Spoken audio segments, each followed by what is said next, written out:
Сегодня поговорим про Black Metal. Я не шучу. Меня зовут Женя. Это второй сезон на канале «Звучит круто», где мы разбираем по ноткам разные песни русскоязычных исполнителей. Что значит второй сезон? Просто я разом снимаю 10 выпусков, а потом постепенно их монтирую и публикую. Второй сезон от премьерного будет отличаться тем, что к моменту съемки у меня от вас уже есть обратная связь, и его я буду снимать с учетом ваших комментариев, вопросов и пожеланий. Об этом еще немного поговорим в конце видео. Что ж, перейдем к сегодняшнему исполнителю. И это тоже связано с вашими отзывами. Потому что сразу два моих друга написали мне: вот бы круто, если бы ты разобрал группу Грима. Признаюсь честно, Black Metal я не слушал со школы, группу Грима я не знал. И сразу решил, что этот выпуск я точно снимать не стану. Но все же послушал и был очарован тем, какая у них музыка. В итоге вы смотрите этот разбор. Скажу сразу, я не в теме экстремальной сцены. И, вероятно, сегодня я не считаю какие-то важные отсылки или заимствования. Возможно, перепутаю какие-то блэк-металлические термины. Но музыка и есть музыка. И я уверен, что сегодня мы так или иначе разберемся, почему же группа Грима звучит круто. Сделаем это на примере трека Flight of the Silver Storm. 2025 год, тональность соль минор, темп, как посмотреть. Я определил его в 97 ударов в минуту. Слушаем.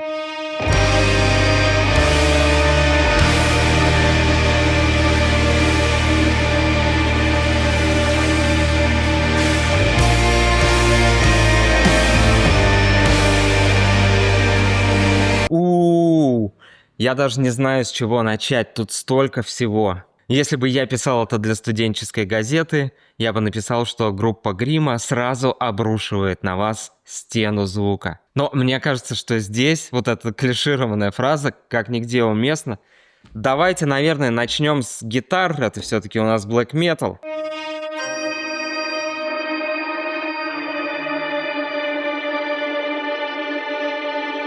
Я, как обычно, разложил трек на дорожке с помощью нейросети Moises. У меня самый частый комментарий: что за нейросеть? С определенного момента я стал добавлять вот такую вот плашечку Moises, но люди не перестали спрашивать. Я говорю, нейросеть называется Moises. Она раскладывает на дорожке. На самом деле таких нейросетей дофига, и они появились уже давно. Так вот, я разложил микс на дорожке, как всегда, с шумами, с артефактами, но гораздо понятнее, чем если слушать все целиком, тем более такую стену звука. И забыл сказать, у нас же группа Грима играет не просто Black Metal, а атмосферик Black Metal. И мы это слышим сразу, потому что вот эта атмосферная летящая гитара... Баян, мне уже не терпится сказать, что здесь баян, тут играет баян. Ну ладно, давайте все-таки начнем с гитары. Вот эта атмосферная летящая гитара с мощным ревербератором, с плавной атакой создает здесь супер такое атмосферное настроение. Сейчас попробую ее воспроизвести. Уверен, что получится не так, как у них, но хотя бы объясню принцип, как это делается. Берет гитару в руки он. Да, почему вот не хотел браться за Black Metal, начиная с того, что даже гитары у меня нет подходящей. Понятно, что у ребят там гитары с мощными датчиками, с всякими хамбакерами, LTD и так далее. Начинаем с гитарного усилителя. Я взял вообще совершенно рандомный. Гитара там не звучит как очень сильно перегруженная. Атаку на гитаре срезаем. И добавляем всяких пространственных эффектов. Вот, во-первых, Studio Verb. И я заметил, что в звучании этой гитары... Тут вообще много звуков, тут точно не одна гитара, но я заметил, что там точно звучит гармоника на октаву выше, поэтому вот используем такой психодилей. Помните, я в одном из предыдущих выпусков рассказывал про то, что дилей, эхо могут возвращать обратно уже какой-то обработанный звук. Например, они его могут поднять на определенный интервал, на октаву, допустим.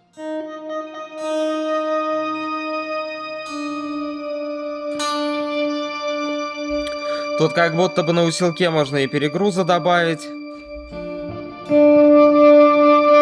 А громкость тогда убавляем, да? А громкость убавляем.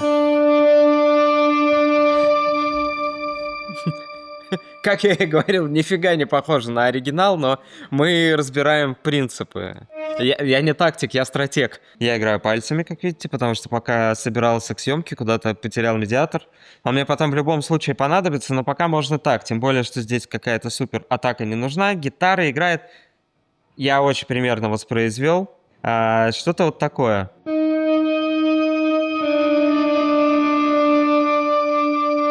И давайте включу еще раз, покажу, что у меня висит на гитаре. Transient Master, который срезает атаку. Я бы хотел еще ее срезать, но не стал уже тут сильно искать. В Guitar Rig нет, по-моему, чего-то подобного. Дальше. Обычный дилей, который возвращает много фидбэка. Psycho дилей, который возвращает нам фидбэк на октаву выше. Ревербератор тоже обычный, с самыми большими настройками, с огромным хвостом. И эмулятор усилителя я вот выбрал Citrus, который эмулирует на самом деле Orange, просто, видимо, чтобы за авторские права им не предъявили. Он здесь называется Citrus. Я понятия не имею, какие эффекты и какие усилители использовали Грима. Только вот единственное, что можно посмотреть в клипе и на концертных записях, какие гитары у них. Ну и то, опять же, я вот, например, какие звукосниматели я на вид не определю. И звучит гитара как-то вот так.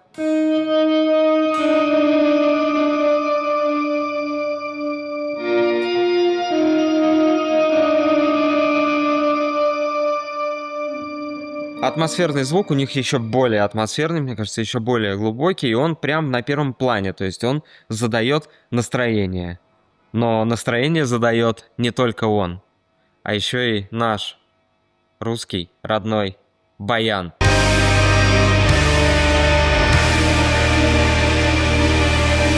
Если вы впервые на этом канале и думаете, он что, каждый звук так будет разбирать? Прям вот каждый звук я так разбирать не буду, я просто всегда долго разбираю вступление, потому что, мне кажется, оно очень сильно всегда задает характер песни, какой бы жанр это ни был. Итак, баян. Нейросеть мне все смешала в одну кашу, отдельно баян она не отделила, поэтому я сейчас немножечко буду гадать. Ах!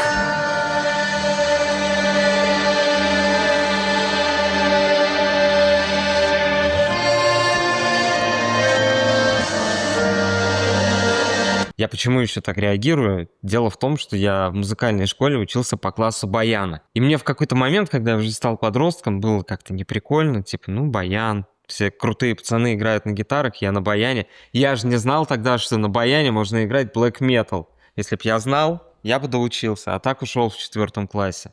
Итак, баян, значит...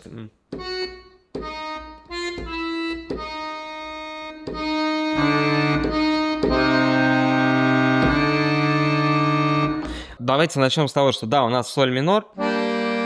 И во вступлении звучат с некоторыми добавлениями два аккорда, на самом деле. 6-я ступень ми бемоль мажор. И она переходит в тонику соль минор. Вот. Там много еще по пути разных ступеней. Это мы сейчас коснемся. Но пока вот так глобально у нас в вступлении два аккорда звучит. Я вначале оговорился, что я не разбираюсь в black metal, это чистая правда. Но в ambient музыке я более-менее разбираюсь. Я ее и слушаю, и иногда пишу. И надо сказать, что ребята ambient делают классно. Все звучит великолепно, все вообще звучит на высшем уровне. И, собственно, золотое правило эмбиента: чем меньше аккордов, тем лучше. 2 уже даже как-то многовато, но у нас же все-таки не чистый эмбиент, а атмосферик black metal. Ми бемоль удерживается.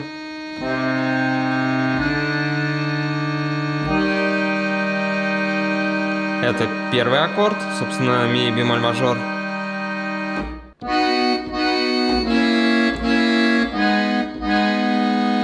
И приходим в тонику. По поводу звука баяна, у них, вот я слышу, что тембр немножко другой.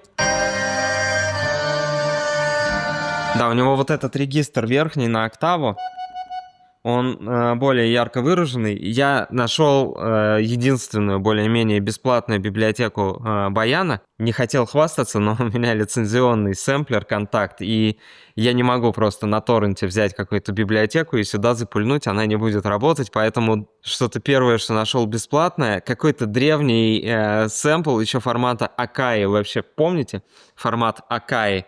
Вот, но достаточно приличный какой-то баянчик. Но вот минус у него в том, что у него вот этот верхний регистр, он присутствует. Верхний регистр, что я имею в виду, вот эта вот гармоника, которая на октаву выше основного тона, она присутствует, но вот у ребят она погромче. Кстати, стало интересно, они живой баян писали? Ну, наверное. Вот он у них звучит прям тут забористее за счет того, что у него этот регистр жирнее, скажем так. Плюс точно слышу, что у них на баяне наложено больше реверберации, чем у меня. Давайте-ка мы это поправим. У меня здесь какой-то студийный рум реверб. Давайте сразу бахнем Cathedral. О! Вот это звучит уже по-нашенски, эмбиентно.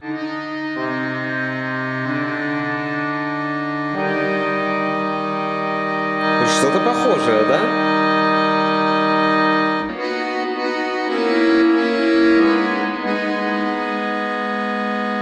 Да, как я говорил, глобально аккорда 2, но тут у нас звучит еще дополнительно.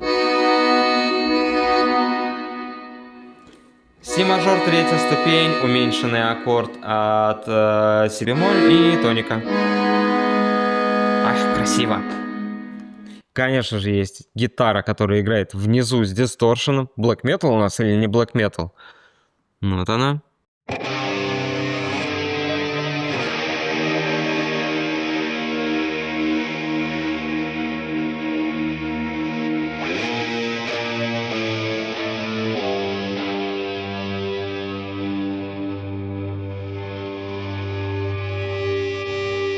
Я сейчас полчаса искал медиатор. Гитарный не нашел вот такой вот от бас-гитары огромный. Итак, слушаем, что у нас играет гитара, которая с дисторшеном.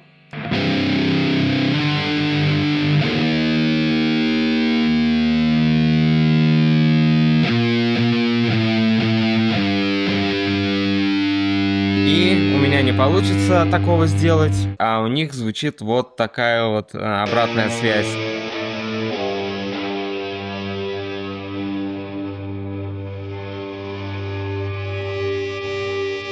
Тоже придает какого-то дополнительного эмбиенса. Что в целом могу сказать про гитару? Я не гитарист, я продюсер, звукорежиссер.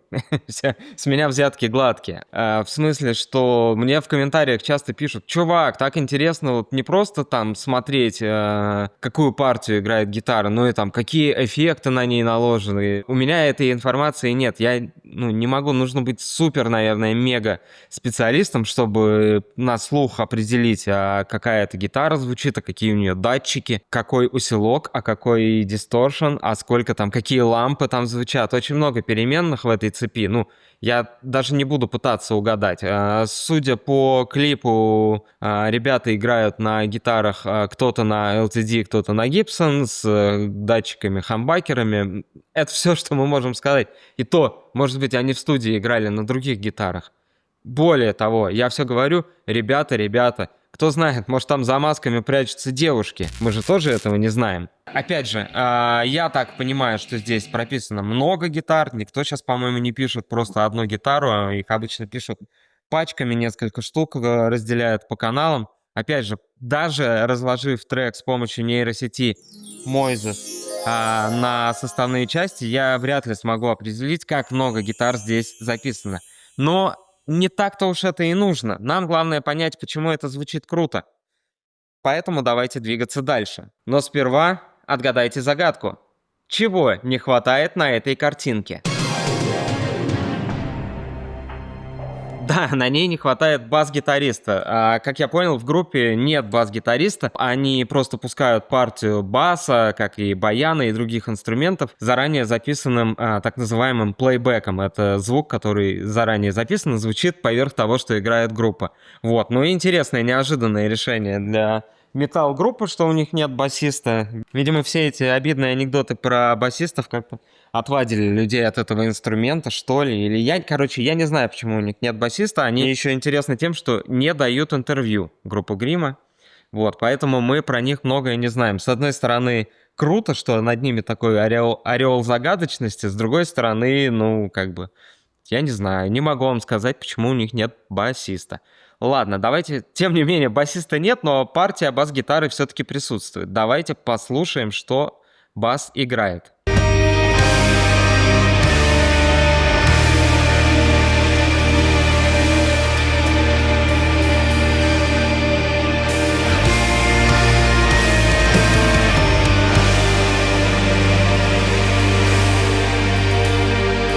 Но вообще сюрприз, бас, во всяком случае здесь в вступлении, просто дублирует гитару на октаву ниже. Те же самые ноты: до, ре, ми бемоль, си бемоль, ля, тоника. И, конечно же, барабаны.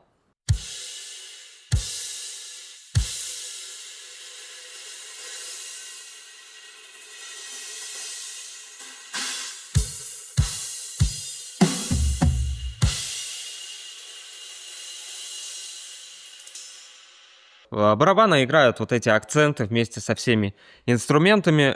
Что вот меня пока в данный момент удивило, ну, помимо того, что это звучит все завораживающе. Кстати, барабаны вот так, когда мы их отделяем, звучат не очень-то так объемно, не супер мощно. Да и бас тоже. Я как бы ожидал, что он может там наваливать с каким-нибудь перегрузом, но нет. Все по отдельности звучит все так, сдержанно, без вот такого огромного объема.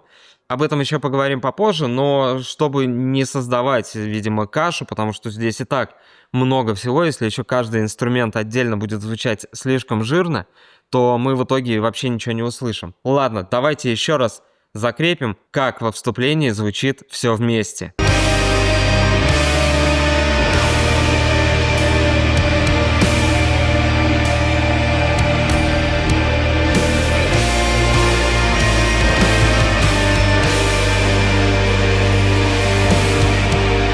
Какой красивый клип. Боже, я когда увидел эти заснеженные сибирские реки, у меня сердечко ёкнуло. Почему я говорю сибирские? Потому что группа Грима из Красноярска, и я так предполагаю, что клип снимался где-то в Саянах, наверное. Вот. А я сам из Сибири, у меня от вида этих заснеженных рек, не знаю, что там в кадре, наверное, Енисей, может быть, река Амана. В общем, я в этот момент что-то почувствовал и понял, что точно надо делать обзор именно на эту песню, хотя остальные песни у Гримы тоже достойны абсолютно. Вперед, Сибирь! Мы, как всегда, долго задержались на вступлении, потому что это очень важно и задает настроение всему треку. Давайте уже переходить к основной части. Она начинается с вот такого нагнетания на барабанах.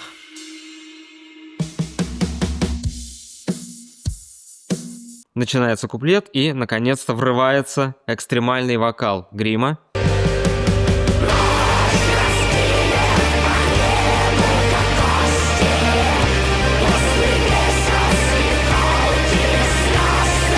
По-прежнему тексты я не анализирую, я не литературовед. Да и честно признаюсь, что пока я не прочитал текст, мне не очень было понятно, при всем уважении, как бы я думаю, что даже поклонники экстремальной музыки не всегда вот так вот на слух могут понять все слова в экстремальном вокале. Давайте глянем быстренько, про что он. В интернете первым делом находится вот такой текст. «Ночь раскинет по небу, как кости, тусклый месяц». Ладно, давайте все-таки найдем на русском языке. Поверхностный взгляд на текст говорит, что он про странника зимой в тайге. Странника, так, страх, странник. Странник на имя суровый буран, так глубокий гус, что не видно за ним небес. Суровый буран, так глубокий пуст, что не видно за ним небес и звезд. Что-то настойчиво шепчет, скорее приди, укройся в объятиях тайги, укройся в объятиях тайги. Пересекается с видео, которое мы сейчас смотрели. Пожалуй, я не буду глубже копать, потому что это уже удел филологов и лингвистов.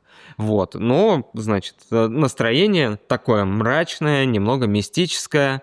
И про тайгу, про Сибирь. Давайте перейдем к инструменталу. Первое, что мы видим, что песня играется на 3. Давайте послушаем это по барабанам. Вот тут вот по барабанам, по гитарам слышно.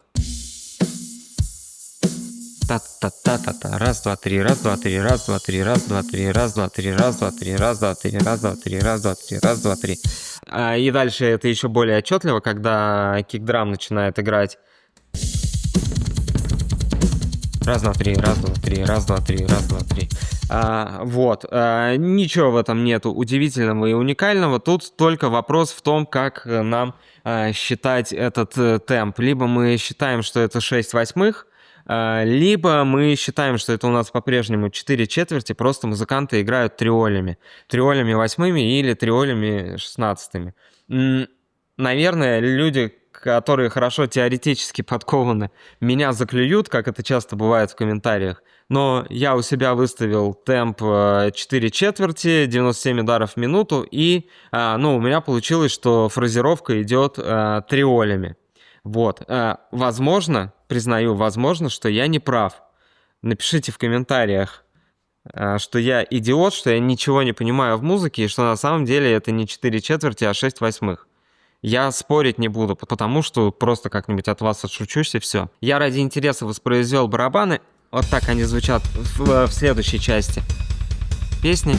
И можете слышать, что кик-драм у нас играет 16-е триоли, и вот сетка у меня в 16-х триолях. Впрочем, мы до этой части песни еще не дошли. Давайте начнем с самого начала куплета, что у нас играют музыканты. И давайте, наверное, если мы вступление разбирали как бы сверху вниз, с верхней партией до баса и барабанов, то тут начнем наоборот с барабанов. Барабаны пока что играют вот такой простой рисунок.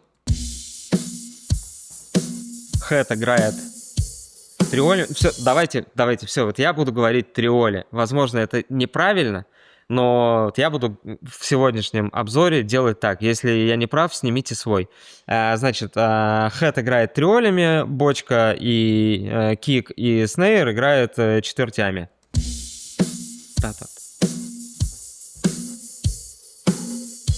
Дальше. Что же у нас играет бас? Поехали слушать.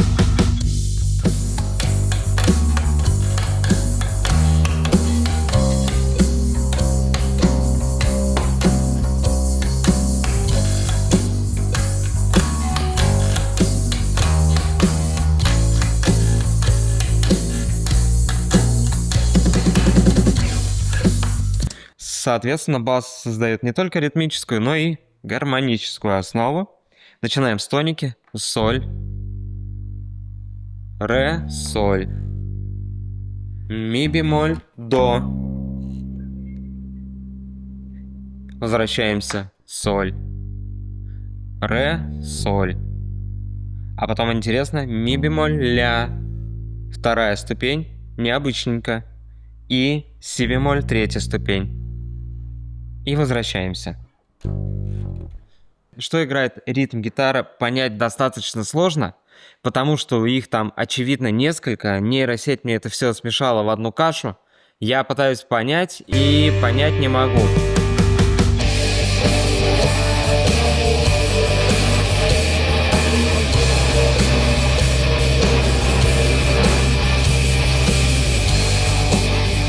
То есть я здесь слышу и обыгрывание вот этой гармонии, понятно, да, но и какие-то ноты вверху такие.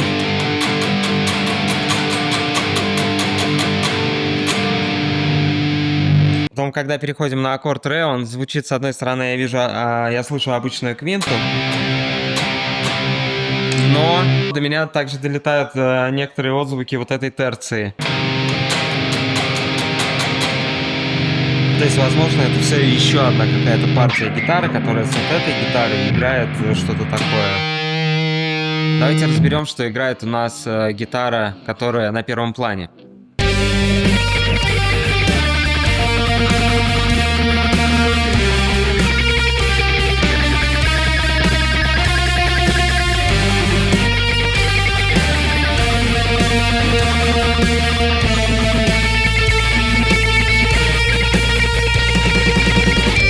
Что-то такое, давайте посмотрим, какие это у нас нотки. Тут все достаточно просто, у нас соло-гитара обыгрывает гармонию, причем обыгрывает достаточно просто собственно, по аккорду.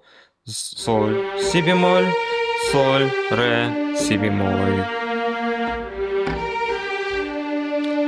И тут у нас аккорд ми, фа, возвращаемся в соль. И тут тоже все просто по тонике. Ля, си бемоль. И возвращаемся в тонику. Мы разобрали почти все партии, и вам же, наверное, интересно, а баян-то тут что-то играет? Да, играет. Давайте послушаем. Он совсем на заднем плане. Я вот пока на дорожке не разложил, я его не слышал. Но он дает такого настроения, что вы ахнете. Давайте послушаем, что он играет.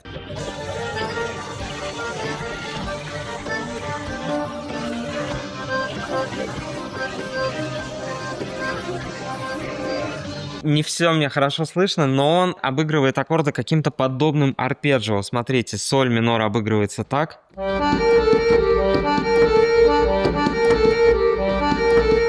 Дальше до минор.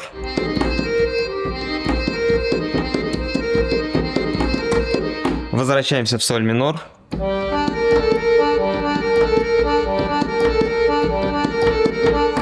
И там, где у нас аккорды ля и си бемоль, признаюсь честно, я вообще ничего не слышу.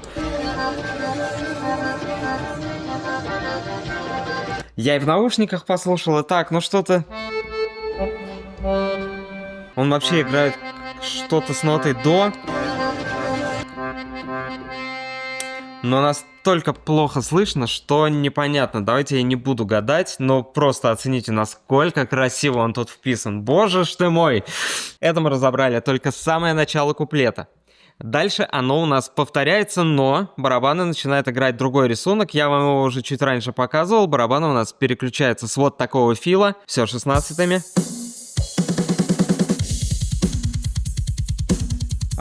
Кикдрам переключается на так называемый blast beat.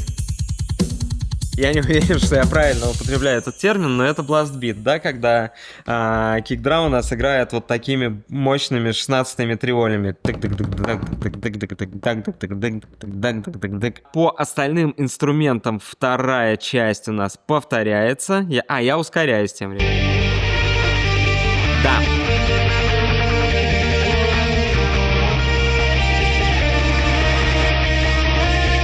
Что-то я залазил, куплет, припев.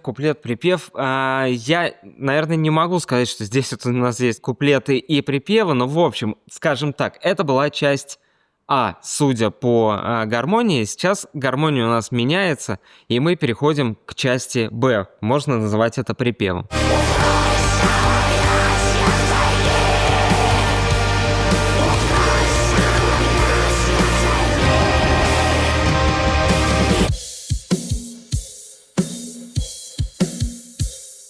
Чуть-чуть меняется барабанный рисунок, слышите? До этого он играл ровно.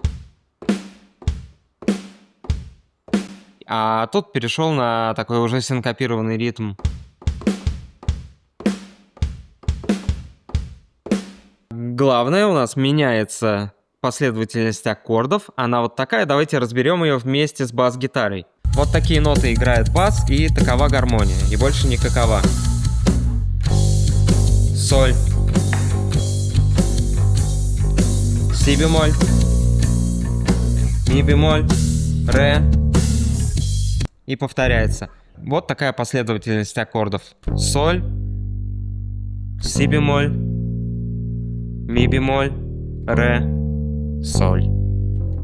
Гитара. Тут интересно, что та гитара, которая у нас играла вот этот лид. Сейчас я включу вот это. Временно играть перестает. А та гитара, которая играет ритм, вот она продолжает играть аккорды, в принципе, вместе с басом.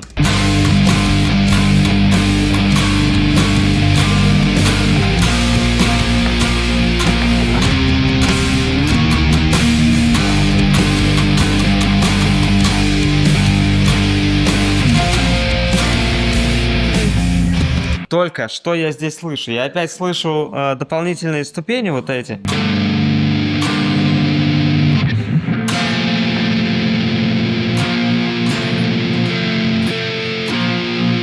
Аккорд си бемоль играется как в басу, но если бас у нас играл ноты ми бемоль ре, то гитара играет интересно. Она играет до ми бемоль. Я прям несколько раз перепроверил, но получается, что так.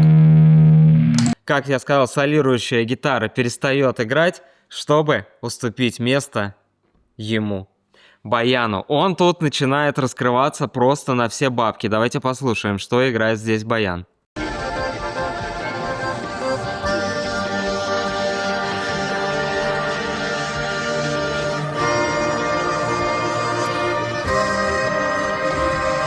Первый аккорд, понятно, соль минор. Просто играет уже аккордами. И, видимо, меха тянет на всю катушку. И добавляется еще здесь нотка ля, вторая ступень.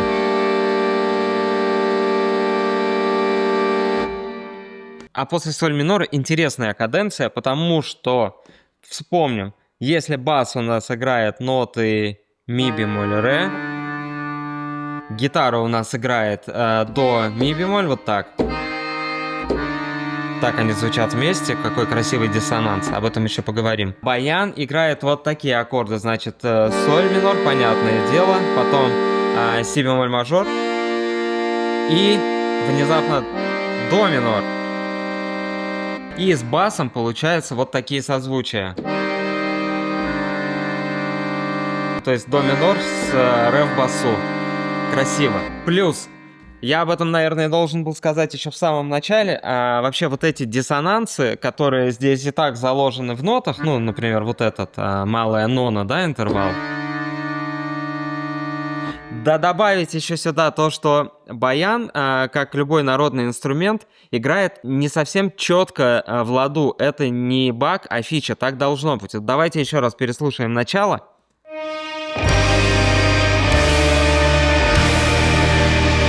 Люди с тонким слухом чувствуют, что здесь есть легкое как бы нестроение, да, такое. Потому что микротоново, там, баян и другие народные инструменты, они могут отличаться от знакомого нам строя, где ля — это 440 Гц. И это нормально. Это не потому, что там что-то не услышали или не настроили. А в принципе так звучит фолк. И этот звук, ну, лично мне дает, с одной стороны, какую-то теплоту и узнаваемость народной музыки, с другой стороны, но он звучит как-то мрачно и даже мистически. Я, как только включил этот трек, я сразу вспомнил свой любимый фолк-коллектив Moscow Art Trio и их вот эту песню.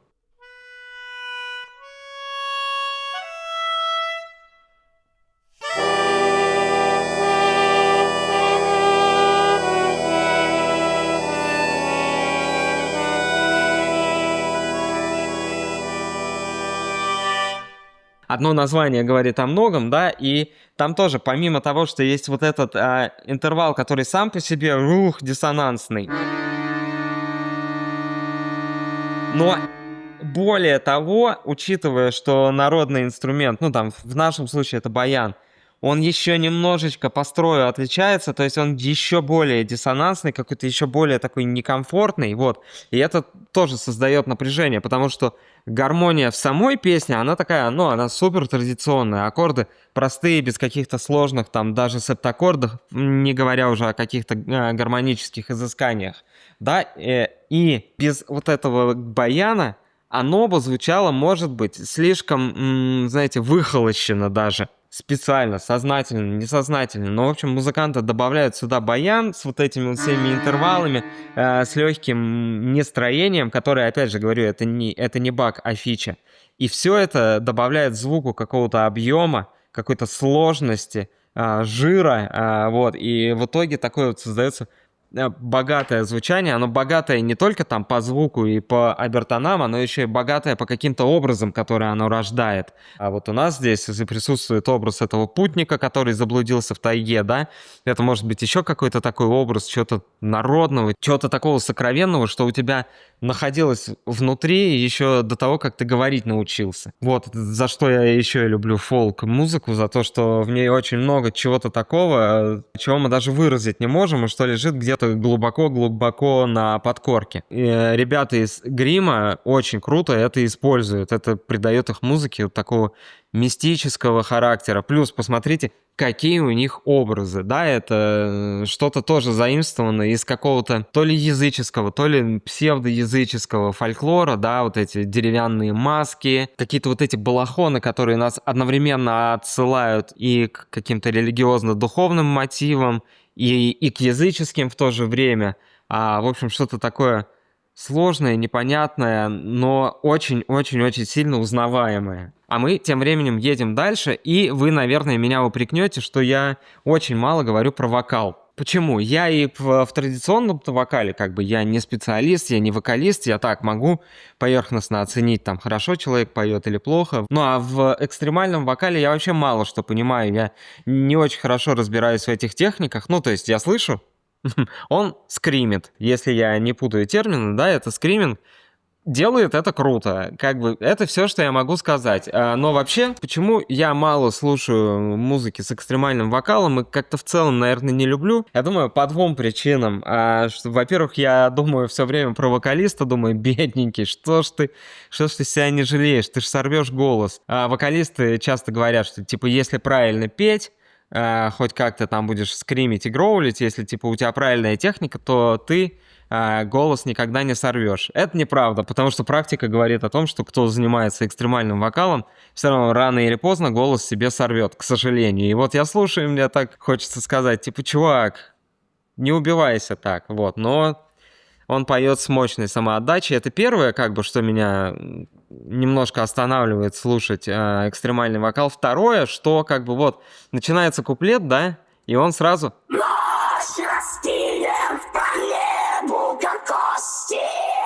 И он сразу начинает орать, наваливать со всех сил, и ему как бы дальше, ну, как бы, по сути, некуда расти. Понятно, что это такое, ну, типа, ну, некуда и некуда. Они набирают дальше динамику как бы с помощью инструментов, но вот мне тоже вот какой-то вот этой динамики в голосе не хватает, потому что он сразу фигачит на максимум, как бы, да, и дальше уже как бы добавлять некуда. Но это просто мой личный вкус, не более того. Значит, часть, которую я назвал часть Б, идет на повторение. У нас возвращается соло-гитара, которая играет вот такое.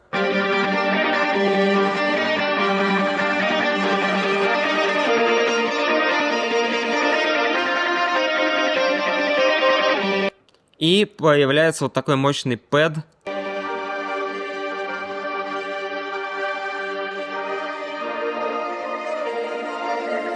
А баян, кстати говоря, исчезает. Или уходит куда-то далеко-далеко на задний план. Так, я, наверное, не буду брать в руки гитару, я просто сыграю на клавишах, что у нас тут.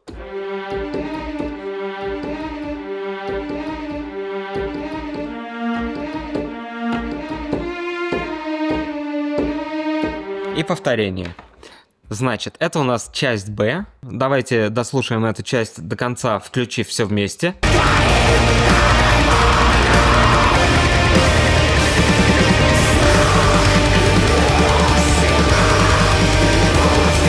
И тут мы возвращаемся по гармонии к части А, но тут многое меняется. Начнем с барабанов. Они переходят на вот такой ритм.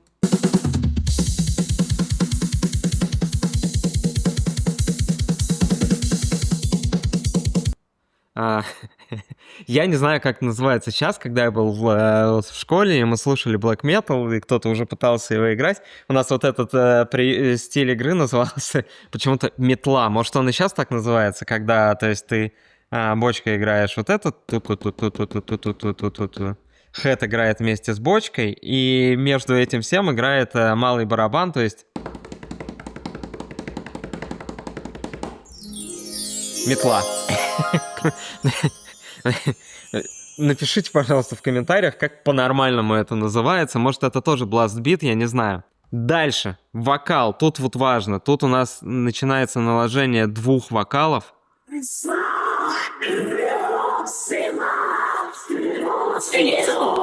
Я решил перед съемкой освежить свои знания,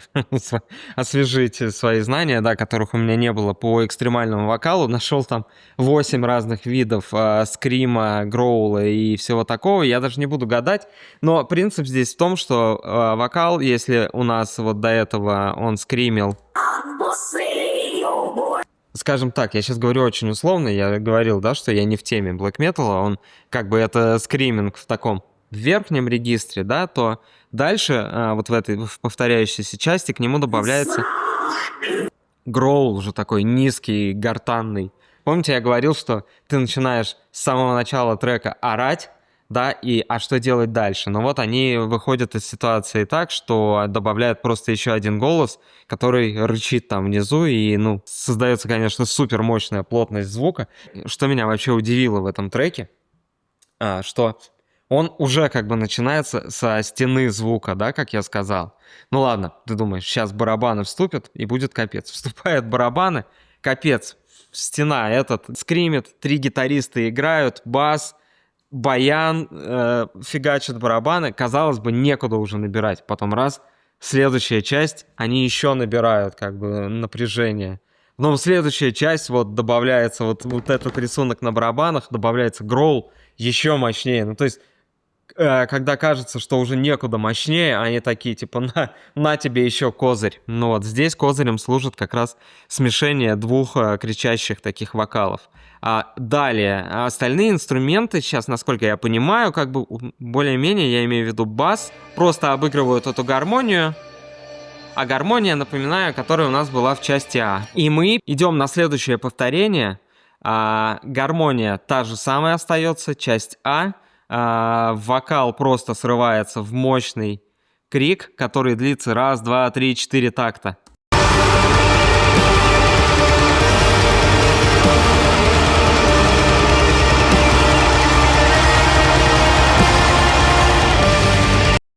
Мощно.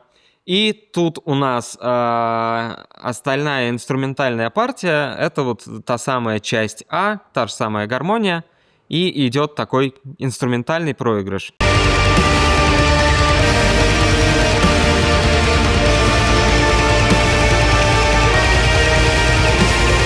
Инструментальный проигрыш заканчивается, мы переходим к части Б.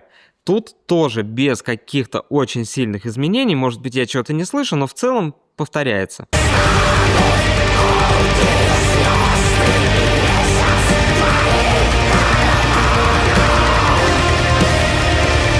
Вокал допел, а часть Б у нас идет на повторение, и уже без вокала музыканты доигрывают.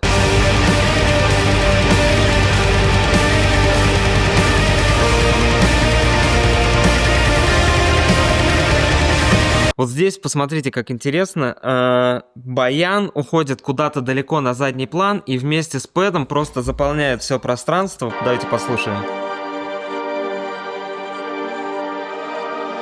Очень объемно, очень величественно, как наша сибирская тайга. Гитары и бас я подробно останавливаться не буду, потому что они продолжают повторять вот эту часть, которую мы назвали частью Б. И песня подходит к долгому такому финалу. Здесь остается вот этот пэд, атмосферные звуки.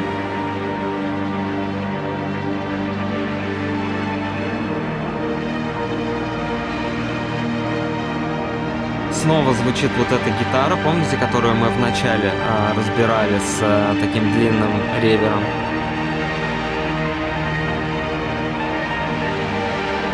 Звучат вот такие струны наверху.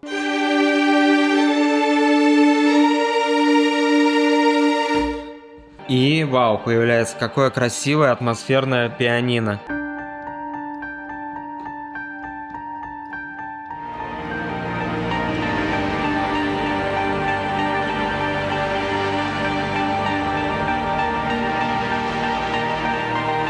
разобрать это все на какие-то дорожки уже нет никакой возможности, потому что это все сливается в одну такую обволакивающую атмосферу.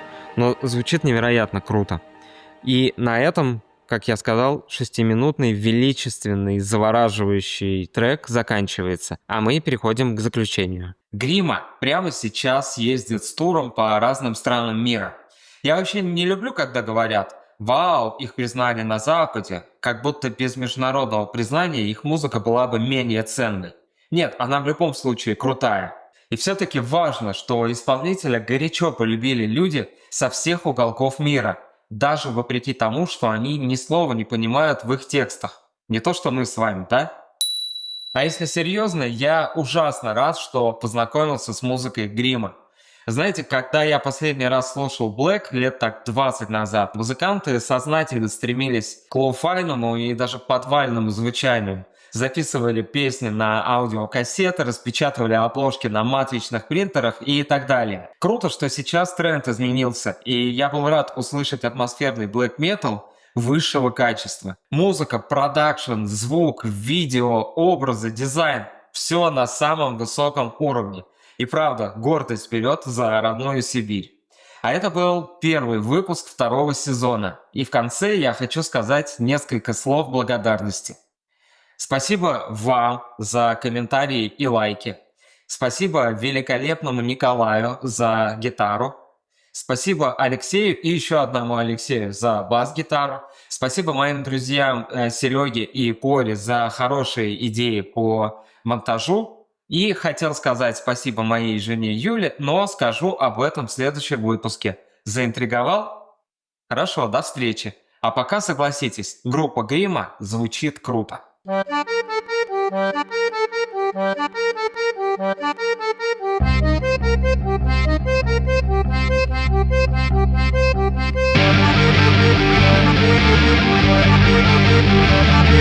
back.